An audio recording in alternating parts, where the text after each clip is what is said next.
दोस्तों, क्या आपको पता है बिना आग का भी पानी बॉयल किया जा सकता है?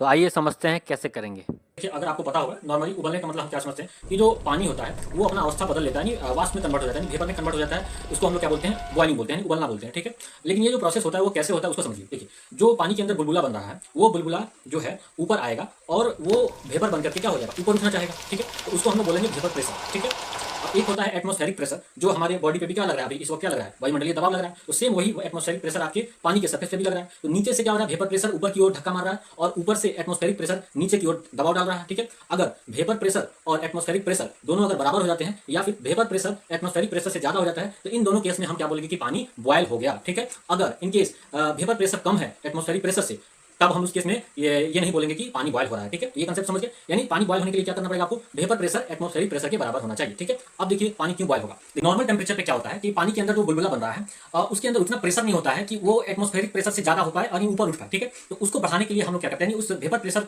को बढ़ाने के लिए हम क्या करते हैं, उसको हीट देते हैं, टेम्परेचर को बढ़ाते हैं। ठीक है, वैसे आप इक्वेशन से भी समझ सकते हैं, एक आइडियल गैस इक्वेशन होता है पीवी इक्वल टू एनआरटी। यहाँ पे प्रेशर और टेम्परेचर एक दोनों के क्या होते हैं, डायरेक्टली प्रोपोर्शनल होते हैं, यानी टेम्परेचर बढ़ेगा तो प्रेशर भी बढ़ेगा। ठीक है, तो उसी वेपर प्रेशर को बढ़ाने के लिए हम लोग क्या करते हैं, टेम्परेचर को बढ़ाते हैं। तो यहाँ पे पानी जो है 100 डिग्री सेंटीग्रेड पर क्या होता है, वेपर प्रेशर जो है एटमॉस्फेरिक प्रेशर के बराबर हो जाता है। तो हम लोग क्या बोलते हैं कि पानी बॉयल हो गया। ठीक है, अगर एक और आपने सुना होगा कि जैसे जैसे ऊपर जाते हैं तो वहां पे ऑक्सीजन की मात्रा क्या हो जाती है, कम हो जाती है। तो ऑक्सीजन की मात्रा अगर कम होगी, इट मींस कि वहां पे प्रेशर क्या हो रहा है, कम हो रहा है। ठीक है, और जब प्रेशर कम होगा यानी एटमॉस्फेरिक प्रेशर कम होगा, तो हमको इस वेपर प्रेशर को उतना बढ़ाने की जरूरत नहीं है, यानी उतना टेम्परेचर हमको बढ़ाने की जरूरत नहीं है। इसलिए पहाड़ों पर जो है बॉइलिंग पॉइंट क्या हो जाता है, कम हो जाता है, यानी खाना जल्दी बन जाता है, यानी पानी जो है जल्दी बॉयल हो जाता है, यानी कम टेम्परेचर पर ही पानी बॉयल हो जाता है। सेम कंडीशन आपको यहाँ पे होने वाला है, क्योंकि जब 21% ऑक्सीजन है, अगर ऑक्सीजन को अगर हम लोग गायब कर लेते हैं तो क्या हो जाएगा, वायुमंडलीय प्रेशर कम हो जाएगा। अब जब वायुमंडलीय प्रेशर कम हो जाएगा तो जो पानी के सरफेस पे जो प्रेशर लग रहा है वो कम लगेगा। तो जो वेपर प्रेशर है उसको ज्यादा प्रेशर बढ़ाने की जरूरत नहीं है, यानी ज्यादा प्रेशर बढ़ाने की जरूरत नहीं है, मतलब ज्यादा टेम्परेचर की जरूरत नहीं है। इसलिए नॉर्मल टेम्परेचर पर ही पानी क्या हो जाएगा, बॉयल हो जाएगा। इसलिए समुद्र भी